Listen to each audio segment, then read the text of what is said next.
నీచ గ్రహాలు అంటారు గదండీ! అసలు ఈ నీచ గ్రహాలు ఎలా పనిచేస్తాయంటారండి మరి? జ్యోతిష్యంలో గ్రహాలకు పలు రకాల అవస్థలుంటాయి. హ్మ్.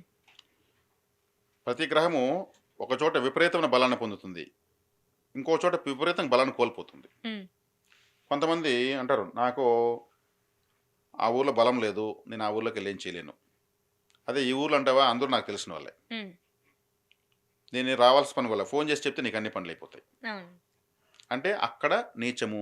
బలం లేని చోట నీచము. హ్మ్. బలమున్న చోట ఉచ్చ స్థితి. ఓకే. అంటే ఉన్నత స్థితి అని అర్థం. ఉచ్చ స్థితి అంటే ఉన్నత స్థితి. హ్మ్. గ్రహాలకు కూడా 12 రాసుల్లో ప్రయాణిస్తూ ఉంటాయి. ఒక రాశిలో ప్రతి గ్రహము ఒక్కొక్క రాశిలో నీచబడిపోతుంది. ఆడేం పని చేయలేదు. అటువంటి అవస్థ వస్తుంది. హ్మ్. మనం కూడా నిస్సహాయ స్థితి వస్తూ ఉంటుంది ఒక్కోసారి. అంటే అప్పుడు మనకు నీచ స్థితి వచ్చినట్టు. ఏమి చేయలేని పరిస్థితిలో ఉన్నామని. హ్మ్. అదే మనం ఏమైనా చేయగలిగే టైం ఒకటి వస్తుంది. అప్పుడు ఉన్నత స్థితిలో ఉన్నట్లు. మనకెలా స్థితిగతులు ఉంటాయో గ్రహాలు కూడా అలాగే ఉంటాయి. అందుకే మనకు గ్రహాలను బట్టి పరిస్థితులు ఏ దశ యోగిస్తుంది, ఏ దశ యోగించదు. అదే ఏమీ చేయలేనటువంటి గ్రహ దశ వచ్చిందనుకుంటే ఆ దశ మొత్తం ఏమి చేయలేం. మొత్తం పోతుంది. ఓకే. మొత్తం లాస్ అయిపోతారు. అప్పటి వరకు ఎంతో ఉంటుంది వాళ్ళకు. మొత్తం జీరో అయిపోతారు. హ్మ్. అందరూ చూస్తుంటే జీరో అయిపోతారు. అదే ఏ తక్కువ స్థాయిలో ఉన్నటువంటి వాళ్ళు ఉన్నతమైన స్థాయికి వస్తారు. వాళ్ళకి ఆ దశ వేసి ఉచ్చ స్థితిలో ఉన్న గ్రహ దశ పెడేస్తుంది. హ్మ్.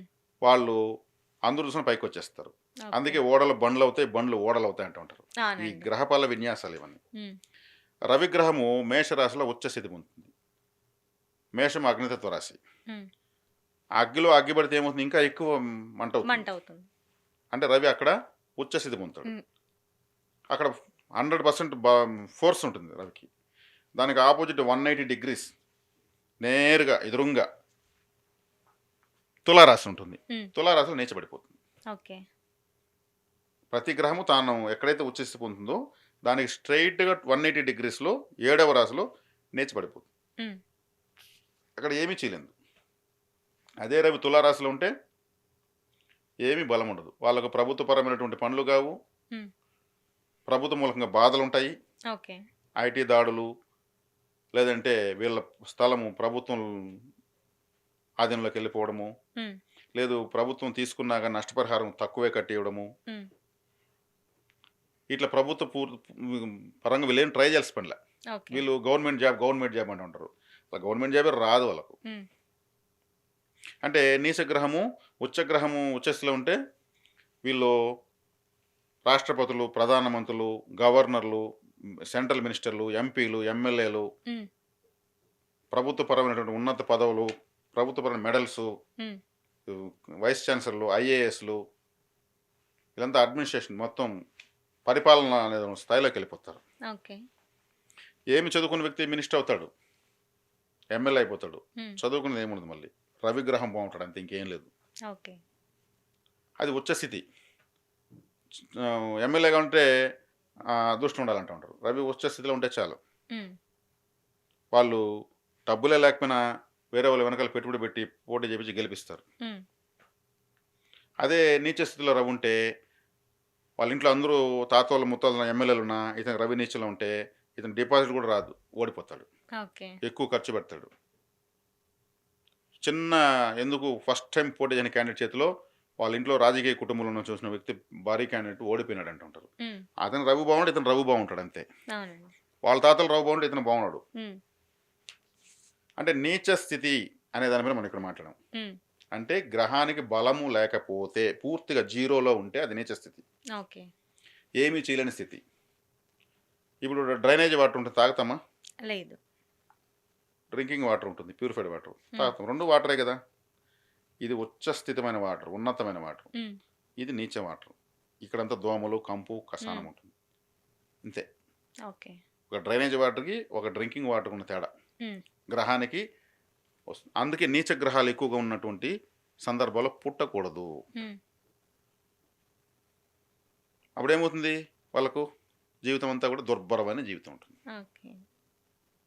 ఏది వాళ్ళు మనకు అంత స్థాయి లేదు, హ్మ్. మనకి ఇంతే, రోజుకు 500 వస్తే చాలు హ్మ్. మనకు, మన అంతటోళ్ళు కాదు అని వాళ్ళకి వాళ్ళే బిలో పావర్టీ కన్విన్స్ లైన్ అవుతూ అంటారు. ఉంటారు. అంతే ఆలోచనలు కూడా అట్లే వస్తాయి. హ్మ్.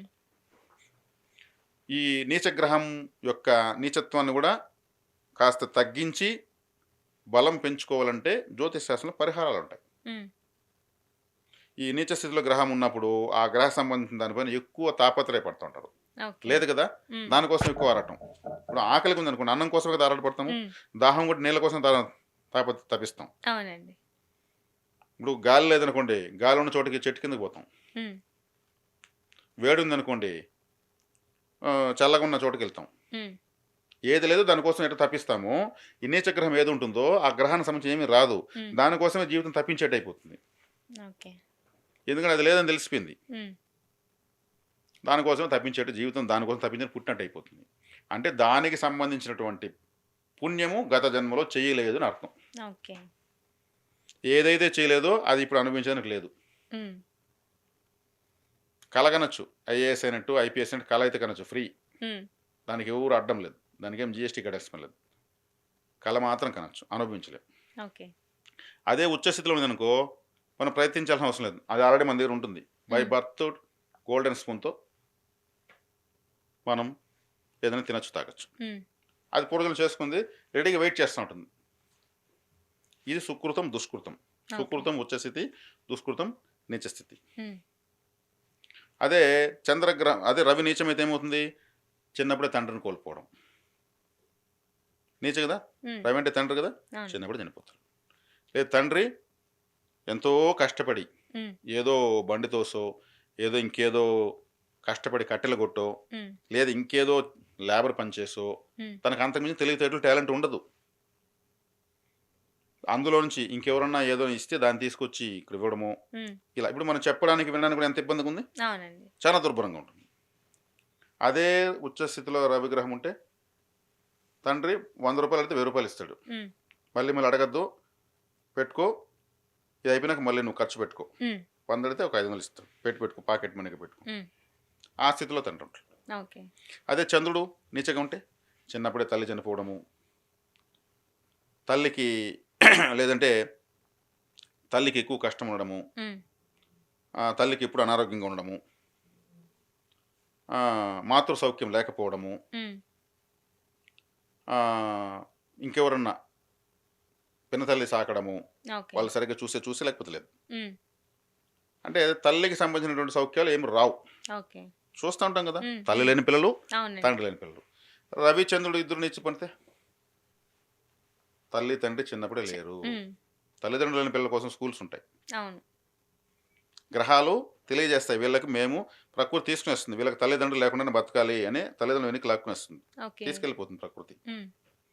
వాళ్ళు మమ్మీ అంటే ఏమి తెలియదు, డాడీ అంటే ఏమి తెలియదు, అలా బతకాలి రూల్ అని. హ్మ్. ఇది వినడానికి ఎంత కఠినంగా ఉన్నా ప్రకృతి సిద్ధాంతము, అలా బతకాల్సింది తప్పదు. అవునండి. వాళ్ళు ఎప్పుడు తల్లి లోటు తీర్చలేము, తండ్రి లోటు తీర్చలేము అంటూ ఉంటాం. వాళ్ళకి అదేదో తెలియదు పాపం. అది మనం పాపం అనలేము, పుణ్యం అనలేము, అది హ్మ్. మనకు సంబంధం పరధర్మం. ఈడ వివరించుకుంటున్నాం నీచ స్థితికి అనే టైటిల్కి. అవును. అదే కుజుడు నీచమైతే, హ్మ్. కుజుడు బలాన్ని పూర్తిగా లేకపోతే ధైర్యమే ఉండదు వాళ్ళకు. ఓకే. పిరికి వాళ్ళు అంటారు కదా, హ్మ్. అది వాడు ఊరికే అసలు ఆ నీడని చూసి కూడా భయపడిపోతాడు. హ్మ్. అంటే ఏం చూసినా భయపడిపోవడము, ధైర్యం లేకపోవడము. అక్కడ ఎవడో గొడవ పడుతుంటే వీళ్ళు పరిగెత్తుకుని వీళ్ళు వెళ్ళిపోతుంటారు. హ్మ్. ఎవరు బెదిరించినా కానీ ఏడ్చేయడము. హ్మ్. అత్యంత పిరికి వాళ్ళకి మారిపోతారు. కుజుడు ధైర్యానికి కారకుడు. హ్మ్. ఆ ధైర్యం లేకుండా పోతుంది. రక్తహీనత ఉంటుంది, రక్తానికి అధిపతి, రక్త హ్మ్. క్షీణత ఉంటుంది. హ్మ్. వీళ్ళు ఇంకా ఆర్మీ పోలీస్కి ఏం వెళ్తారు? అవునండి. ఆడ పూర్తిగా ధైర్యమే, హ్మ్. కొట్టడమే మాట్లాడితే. సో పోలీసుగా ఉన్న వాళ్ళకి కండ్లు ఆకలి మెరుపుల్లాగా ఉంటాయి, కళ్ళలో నరాలు కావున హ్మ్. బాగా చూసి తెలుస్తాయి. వాళ్ళు మామూలుగా కూడా కాదు, అది మొరటగా మీసాలు పెట్టుకుంటేనే వాళ్ళకి ఆనందంగా ఉంటుంది. హ్మ్. మామూలు నవ్వితే కూడా ఒక రఫ్గా కనిపిస్తారు. అటువంటి క్వాలిటీస్ ఏమి ఉండవు. హ్మ్. వీళ్ళని చూస్తే కూడా తిట్టాలని కొట్టాలనిపించదు.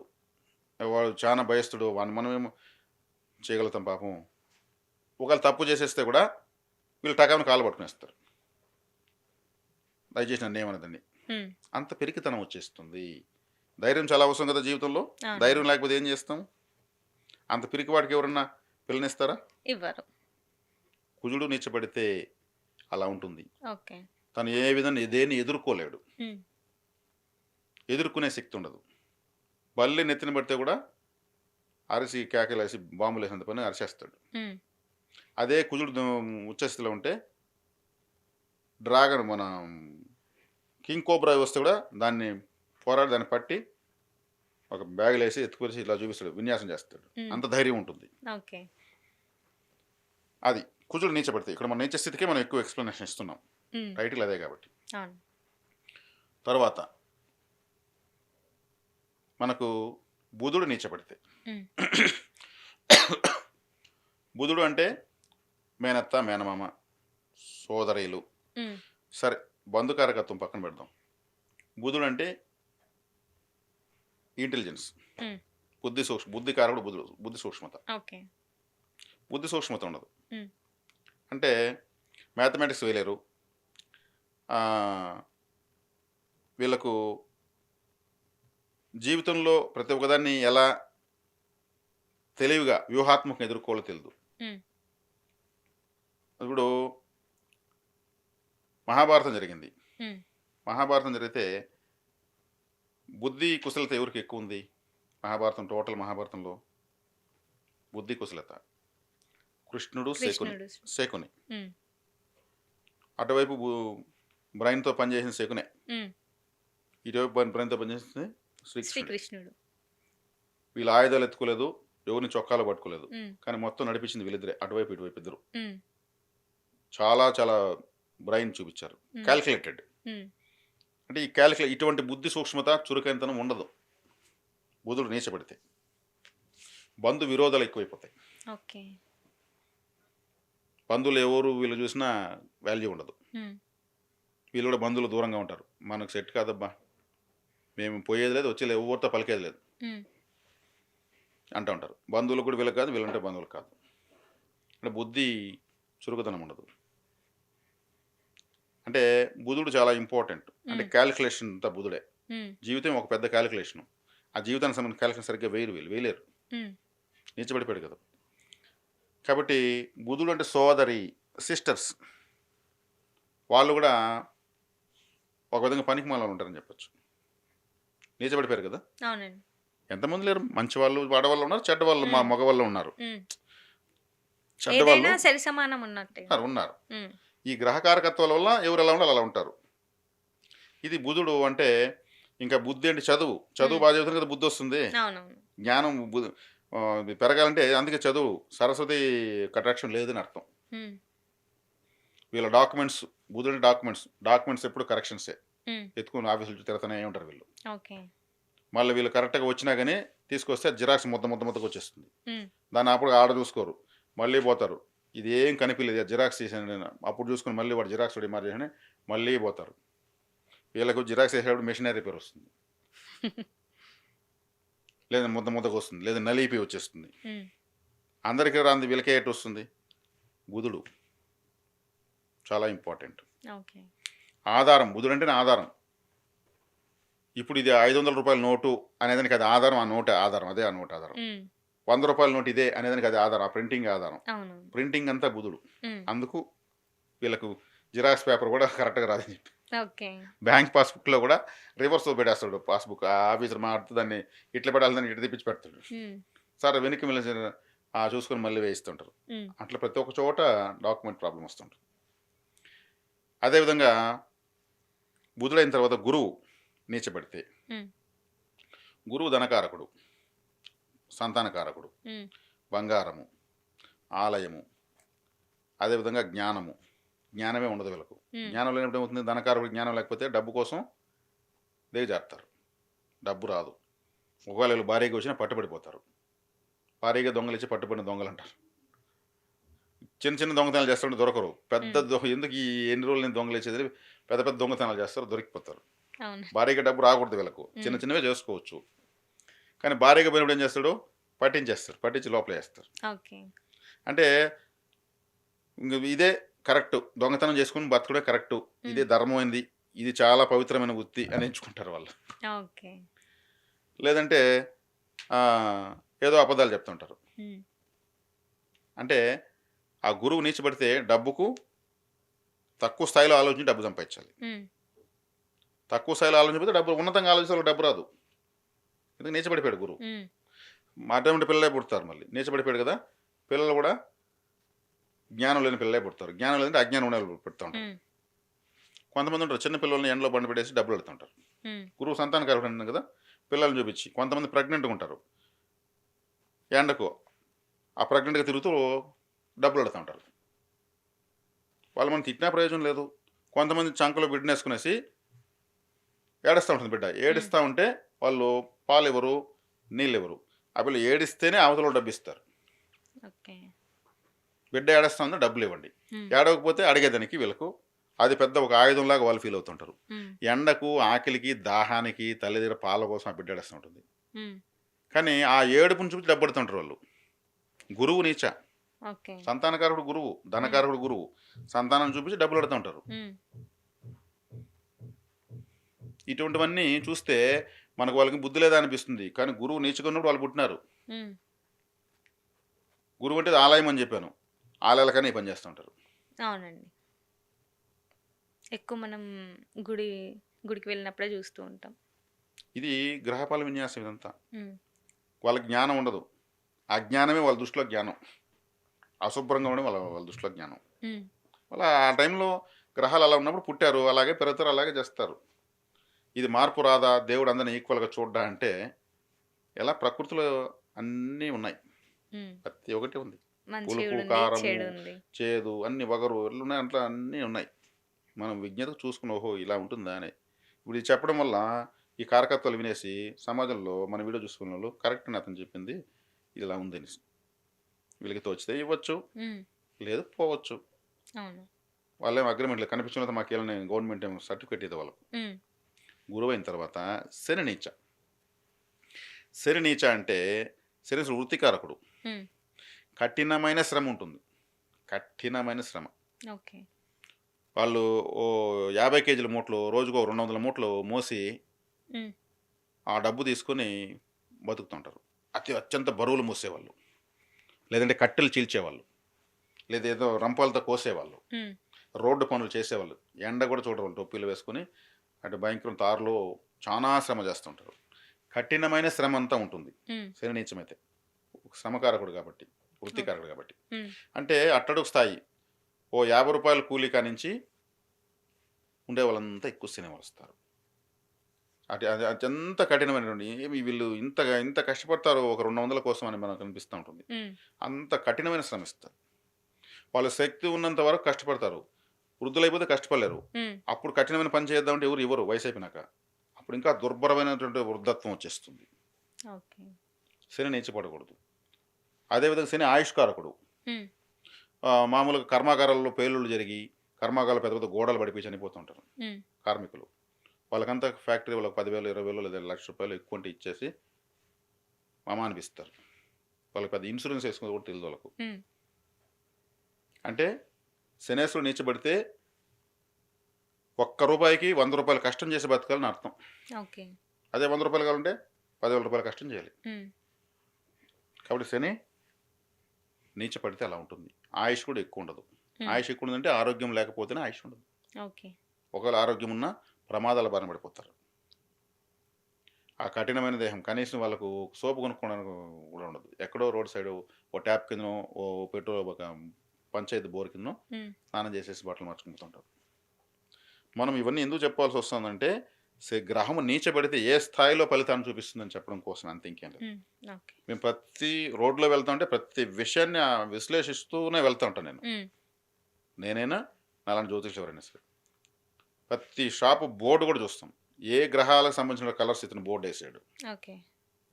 రంగులు కూడా గ్రహాలవి. హ్మ్. ప్రతి ఒక్కటి చూడడమే పరిశోధన అంతే. ఇదే శుక్రుడు నీచబడితే. హ్మ్. శుక్రుడు నీచబడితే జారత్వము. జారత్వం అంటే ఏమి? జారులు అంటే వ్యభిచారులు అని అర్థం. ఓకే. దాన్ని జారత్వం అంటారు. హ్మ్. వాళ్ళకు ఒక ఇప్పుడు ఉన్నారు కదా హ్మ్. సమాజంలో. చాలా మందున్నారండి. ప్రపంచమంతా ఉంది. హ్మ్. మరి శుక్రుడు కామకత్వానికి కారకుడు. అంటే ఒక పద్ధతైనటువంటి ఫ్యామిలీ లైఫ్ ఉండదు. హ్మ్. అది వాళ్ళ తప్ప అంటే పూర్వజన్మలో వాళ్ళు చేసుకున్న దానికి శుక్రుడు ఈ జన్మలో ఆ విధమైనటువంటి జీవితాన్ని ఇచ్చేసాడు అంతే. ఓకే. కానీ వాళ్ళు ఏం చేయలేరు, మనం ఏం చేయలేం. ప్రతీదీ పూర్వజన్మలో ఏం జరిగిందో దానికి ప్రతిఫలమే ఈ నిన్న మీరు జన్మలో. ఒక రూ. 1000 సంపాదించారు. ఈరోజు మీకు అవసరము. అప్పు చేస్తారా? ఆ రూ. 1000 ఖర్చు పెట్టుకుంటారా? మీ దగ్గర ఉంది కాబట్టి దాన్ని ఖర్చు ఖర్చు పెట్టుకుంటారు. పెట్టుకుంటాం. నిన్న సంపాదించలేదు. మరి ఈరోజు మీకు అవసరం ఉంది. అవస్థ పడతారా లేదా? ఆ! వస్తామండి. గత జన్మలో మీరు చేసుకున్న పుణ్యం ఉంది. ఈ జన్మలో మీకు అది బతకడానికి ఉపయోగపడతా ఉంది. గత ఓకే. జన్మలో మీరు కొంత ఏ విషయంలో పొరపాటు చేశారో, ఆ విషయంలో మీకు ఇక్కడ కరెన్సీ లేదు. అంటే హ్మ్. వర్చువల్‌గా కరెన్సీ లేదు. దాన్ని మీరు ఇబ్బంది పడుతున్నారు దానికోసం. ఓకే. సేమ్ అంతే. కాబట్టి ఈ శుక్రుడు ఈ ఇటువంటి అంటే శుక్రుడు మామూలుగా కామకత్వానికి కారకుడు. హ్మ్. వ్యామోహానికి కారకుడు. ఈ లైంగికత్వానికి కారకుడు. హ్మ్. కాబట్టి ఇటువంటి విషయాల్లో తక్కువ స్థాయిలోకి వెళ్లి బతకడం. ఇప్పుడు శుక్రుడు అంటే స్త్రీ కారకుడు. హ్మ్. స్త్రీలంతా శుక్రుడే యాక్చువల్‌గా. ఇప్పుడు హీరోయిన్ ఉంటుంది. హీరో ఉంటాడు. వాళ్ళు డాన్స్ ఏస్తుంటారు. వెనకాల ఒక 500 మంది డాన్స్ ఏస్తుంటారు. హ్మ్. వీళ్ళకన్నా బాగా గమనిస్తే వీళ్ళకన్నా వాళ్ళే బాగా డాన్స్ ఏస్తారు. అవునవును. కానీ వాళ్ళని ఎవరు చూడరు. వీళ్ళు ఫస్ట్ సినిమా హీరోయిన్‌కి హ్మ్. అందరికన్నా గ్రాండ్‌గా బట్టలేస్తారు. ఈమెనే ఎక్కువ చూడాలంటే ఈమెకి బట్టలు బాగా ఎయాలి. ఈమె డాన్స్ ఏయకపోయినా ఈమెను చూస్తా ఉంటారు. హ్మ్. డాన్స్ బాగా ఏసినా వాళ్ళని చూడరు. ఆ డిఫరెన్స్ వచ్చేస్తుంది. ఎంత హై టాలెంటెడ్ ఉన్నా గాని వెనకాల గ్రూప్ డాన్సర్‌గా తీసుకుంటారు గానీ హీరోయిన్‌గా తీసుకోరు. హ్మ్. టాలెంట్ లేకపోయినా శుక్రుడు వచ్చేస్తున్నాడు హీరోయిన్‌గానే తీసుకుంటారు. అవునండి. అంటే వెనక్కి దోసేస్తాడు శుక్రుడు. గుర్తింపు లేకుండా చేస్తాడు. ఎన్ని రోజులేస్తారు వాళ్ళు డాన్సులు? ఒక బ్రోకర్ చేతిలో ఉంటారు. హ్మ్. అతను కంటిన్యూగా ఈ గ్రూప్ డాన్సులకి బుక్ చేస్తా ఉంటాడు. హ్మ్. అతను ఆడ 5,000 తీసుకుంటాడు. 2,000 ఎత్తుకుంటాడు. 3,000 ఇస్తాడు వీళ్ళకు. హ్మ్. వీళ్ళకి తెలుసు. కానీ వీళ్ళు నేరుగా పోతే డాన్స్ ప్రోగ్రామ్ వాళ్ళు ఇవ్వరు సినిమా వాళ్ళు. హ్మ్. ఇతను చెప్తారు మాకు 500 డాన్సర్ కావాలని. హ్మ్. ఏకంగా ఎత్తుకొని 3,000 ఎత్తుకునే వాళ్ళు కూడా ఉన్నారు. హ్మ్. కానీ వీళ్ళకు ఒప్పుకోకపోతే ఆ 2,000 కూడా లేదు. హ్మ్. హీరోయిన్‌కి అయితే ఎన్ని కోట్లు చెప్తారు. అవునవును. అది శుక్రుడు అంటే తక్కువ స్థాయి సంతోషాన్ని, తక్కువ స్థాయిలో లగ్జరీని, హ్మ్. తక్కువ స్థాయి ఆలోచన విధానాన్ని, లగ్జరీ కోసం దిగజారేటువంటి విధానాన్ని హ్మ్. ఇచ్చేస్తాడు శుక్రుడు. ఓకే. శుక్రుడు అంటే పర్ఫ్యూమ్. హ్మ్. మనం కొట్టే సెంట్ అంతా శుక్రుడే. లో క్వాలిటీ డ్రగ్స్‌తో ఉంటుంది. చాలా కంపు కొడతా ఉంటుంది. సో, అట్లాంటి పర్ఫ్యూమ్ కొట్టుకుంటారు. హ్మ్. శుక్రుడు బాలేకపోతే. బావుంటే ఒక 5,000, 10,000 ఉంటుంది. ఒకసారి స్ప్రే చేస్తే 8 అవర్స్ పోదు స్మెల్. హ్మ్. అటువంటిది ఇస్తాడు. హ్మ్. కాబట్టి శుక్రుడు అనేవాడు నీచబడితే ఇప్పుడు ఎంత దారుణంగా ఉందో చెప్పాను నేను. హ్మ్. ప్రపంచ స్థాయిలో ఉన్నటువంటి వ్యభిచారం అంతా శుక్రుడు నీచలో ఉంటేనే. అది వాళ్ళకి గొప్పది. అది ఆ గ్రహ కారకత్వంలో అలా పుట్టారనమాట. హ్మ్. అదే శుక్రుడు ఉచ్చ స్థితిలో ఉంటే ఓ గొప్ప దేశ అధ్యక్షుడు కూతురుగాను, ట్రంప్ కూతురు ఇవాంకా ట్రంప్ అన్నారు కదా! ప్రిన్స్ డయానా గాను, హ్మ్. వీళ్ళు లేడీసే కదా! ఇట్లా ఉంటుంది. గ్రహాలు ఖచ్చితంగా వాటి యొక్క స్థితిగతుల్ని విడుదల చేస్తాయి. శుక్రుడయ్యాడు. హ్మ్. తర్వాత మనము ఏ గ్రహం తీసుకోవాలి? రాహుకేతులకు ఉచ్చ నీచలు లేవన్నారు. 7 గ్రహాలు చెప్పేసామా? బుధుడు, శుక్రుడు, గురువు, రవి, చంద్రుడు, కుజుడు 6 అయినాయి. శని చెప్పేసాం. ఈ 7 గ్రహాలు. ఇలా ఉంటాయి. గ్రహం నీచబడితే. అంటే మనము ఈ కేటగిరీలను చూసినప్పుడు అర్థమవుతుంది. హ్మ్. ఓహో! ఇతనికి శని నీచ వల్ల ఇంత కష్టపడుతున్నాడు. ఓహ్! వీళ్ళు ఇంత జారత్వంలో ఉన్నారంటే వీళ్ళకి శుక్రుడు పర్ఫెక్ట్‌గా లేడు. ఓకే. వీళ్ళు ఇలా చిన్న పిల్లల్ని చూపించి ఆలయం కాడ డబ్బులు అడుగుతున్నారంటే గురువు కరెక్ట్‌గా లేడు. హ్మ్. డబ్బు కోసం అబద్ధాలు చెప్తున్నారంటే గురువు కరెక్ట్‌గా లేడు. దొంగతనాలు చేసే పిల్లలు పుట్టారంటే గురువు కరెక్ట్‌గా లేడు. హ్మ్. చైన్ స్నాచింగ్‌లు చేస్తున్నారు. వాళ్ళ పేరెంట్స్ చూస్తే పెద్ద పెద్ద సెలబ్రిటీస్‌గా ఉంటారు. అవునవును. ఉన్నతమైన కుటుంబాల పిల్లలు చైన్ స్నాచింగ్‌లు చేస్తున్నారు బైక్‌లేసుకొని. హ్మ్. గురువు నీచ. ఓకే. అదే కుజుడు బాలేకపోతే పిరికివాడిగా ఉన్నాడు. హ్మ్. రవి నీచగా ఉంటే ప్రభుత్వపరమైనటువంటి సమస్యలు ఎదుర్కొంటున్నాడు. హ్మ్. గవర్నమెంట్ ఆఫీసుల చుట్టూ తిరుగుతా ఉంటారు కదా వాళ్ళు. అవునండి. కాళ్ళెరగలు తిరుగుతూ ఉంటారు. హ్మ్. ఎవరు కూడా అధికారులు పట్టించుకోరు. రేపురా అంటా ఉంటారు. రేపురా అంటారు. ఆయన ఆయన చూస్తే ఆ కాగితం తీసుకొని వేసుకో రేపురా అంటారు. హ్మ్. చంద్రుడు నీచగా ఉంటే హ్మ్, ఇది మనకు చంద్రుడు నీచమైతే చర్మ సంబంధ వ్యాధులు వస్తాయి. ఓకే. కొంతమంది చెమట పడుతూనే ఉంటుంది కంటిన్యూగా హ్మ్. చర్మంలోంచి. అవునవును. జలోదర వ్యాధి అంటారు. హ్మ్. కొంతమందికి మచ్చలుగా ఉంటుంది. పొడలుగా ఉంటుంది. హ్మ్. చంద్రుడి పైన ఎలా పొడవలు అలా ఉంటాయి. ఓకే. ఇట్లాంటివన్నీ వస్తాయి. అర్థం కావడానికి క్లుప్తంగా చెప్పాం. చెప్తే ఒక్కొక్క గ్రహం గురించి ప్రపంచ కారకత్వాలని చెప్తే గంట కూడా చాలదు, ఒక రోజు కూడా చాలదు. ఓకే. ప్రపంచం అంతా గ్రహాల్లో ఇమిడి ఉంది. హ్మ్. కాబట్టి నీచత్వానికి పొర నీచుడు అంటారు కదా! అతను ఒక అట్లాంటి పనికిమాలిన పని చేస్తుంటాడని అర్థం. అందుకు ఆ మాట ఆటోమేటిక్‌గా అవతలలో వచ్చేస్తుంది.